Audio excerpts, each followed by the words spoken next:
Job chapter 40, verse 1 to 24. Moreover, the Lord answered Job and said, Shall he that contendeth with the Almighty instruct him?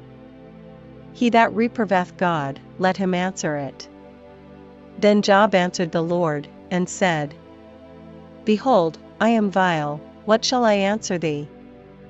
I will lay mine hand upon my mouth. Once have I spoken, but I will not answer, yea, twice, but I will proceed no further. Then answered the Lord unto Job out of the whirlwind, and said, Gird up thy loins now like a man, I will demand of thee, and declare thou unto me. Wilt thou also disannul my judgment? Wilt thou condemn me, that thou mayest be righteous? Hast thou an arm like God?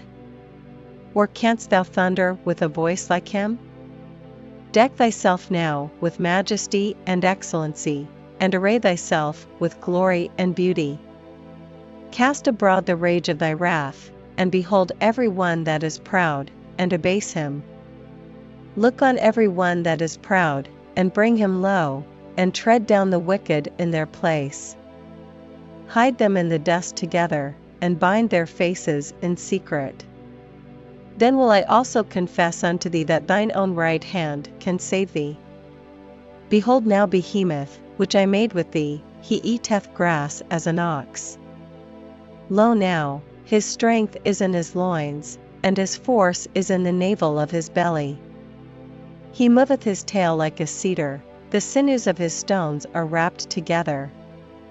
His bones are as strong pieces of brass, his bones are like bars of iron. He is the chief of the ways of God, he that made him can make his sword to approach unto him. Surely the mountains bring him forth food, where all the beasts of the field play. He lieth under the shady trees, in the covert of the reed and fens.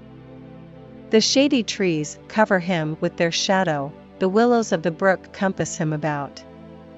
Behold, he drinketh up a river, and hasteth not, he trusteth that he can draw up Jordan into his mouth.